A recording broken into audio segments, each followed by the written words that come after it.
ਦੂਜੇ ਨੂੰ ਬਚਾਇਆ ਹੈ। ਲੇਕਿਨ ਸਾਨੂੰ ਕਹਾਣੀਆਂ ਸਿਰਫ ਕਿਹੜੀ ਸੁਣਦੀਆਂ? ਦੁਸ਼ਮਣੀ ਦੀਆਂ, ਸਿਰਫ ਦੁਸ਼ਮਣੀ ਦੀਆਂ। ਸੋ ਪਿਆਰ ਦੀ ਕਹਾਣੀਆਂ ਸਾਰੀਆਂ ਸਾਨੂੰ ਉਭਰਨੀਆਂ। ਦੂਜੀ ਗੱਲ ਵੀਰ ਜੀ ਬਹੁਤ ਜ਼ਰੂਰੀ ਹੈ, ਲੋਕੀ ਕਹਿੰਦੇ ਦੇਖੋ ਜੀ ਕਿ ਇੱਥੇ ਮੁਸਲਮਾਨਾਂ ਨੇ ਸਿੱਖਾਂ ਨੂੰ ਮਾਰਿਆ, ਉਧਰ ਕਹਿੰਦੇ ਹੈ ਕਿ ਇੱਧਰਲੇ ਪਾਸੇ ਮੁਸਲਮਾਨ ਨੇ ਸਿੱਖਾਂ ਨੂੰ ਮਾਰਿਆ, ਉਧਰ ਨੇ ਮਾਰਿਆ। ਇਹ ਕਿਉਂ ਨਹੀਂ ਕਹਿੰਦੇ ਕਿ ਇੱਧਰ ਪੰਜਾਬੀਆਂ ਨੇ ਪੰਜਾਬੀਆਂ ਨੂੰ ਮਾਰਿਆ, ਉਧਰ ਵੀ ਪੰਜਾਬੀ ਨੇ ਪੰਜਾਬੀ ਨੂੰ? ਇਹ ਸਾਡਾ ਕੰਮ ਹੈ ਵੀਰ ਜੀ, ਅਸੀਂ ਨੈਰੇਟਿਵ ਬਦਲਣਾ ਹੈ।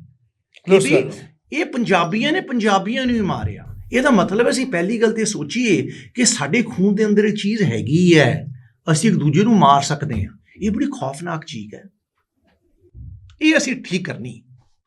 ਦੋਸਤ ਸਰਦਾਰ ਸਾਹਿਬ, ਤੁਸੀਂ ਮੁਖਤਲਿਫ ਯੂਨੀਵਰਸਿਟੀਜ਼ ਵੀ ਵਿਜ਼ਿਟ ਕਰਦੇ ਹੋ, ਕੀ ਜੈਸਚਰ ਪਾਇਆ ਤੁਸੀਂ ਲੋਕਾਂ ਦਾ? ਆਮ ਆਦਮੀ ਦਾ ਅਟਰੈਕਸ਼ਨ ਰਹਿੰਦਾ, ਮੁਹੱਬਤ ਦੀ ਅੱਗ ਜਿਹੜੀ ਹੈ ਉਹ ਬਲੀ ਹੈ ਜਾਂ ਨਹੀਂ ਬਲੀ ਦੋਵਾਂ ਪਾਸੇ ਪੰਜਾਬੀਆਂ ਦਰਮਿਆਨ? ਜੀ ਦੇਖੋ ਵੀ ਅੱਗ ਜਿਹੜੀ ਮੁਹੱਬਤ ਹੈ ਨਾ, ਜਿਹੜੀ ਉਹ ਬਹੁਤ ਜ਼ਿਆਦਾ ਬਲੀ ਹੋਈ ਹੈ। ਤੇ ਕਿੰਨੇ ਉਹਨੂੰ ਹੈਲਪ ਕੀਤਾ ਹੈ?